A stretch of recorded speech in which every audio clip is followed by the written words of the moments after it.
Did you know many people are having trouble with their washing machine jumping during the spin cycle? Don't worry. In this video, we'll show you how you do this. Let's start. Step 1. Select location. Select a flat, stable location for your washing machine to reduce vibrations. Step 2. Remove transit bars. Remove transit bars from the washing machine to allow free movement of the drum.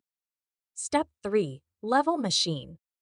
Adjust the feet using the spanner to ensure your machine is perfectly level. Step 4. Secure washer. Secure the washer using fixing brackets for added stability during operation. Step 5. Check connections. Ensure water and electrical connections meet safety standards to maintain stability.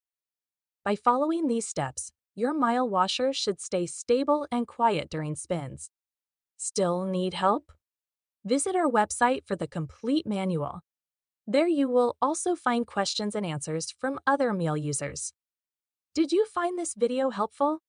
By subscribing, you help us continue to answer users' questions. So, subscribe to our channel.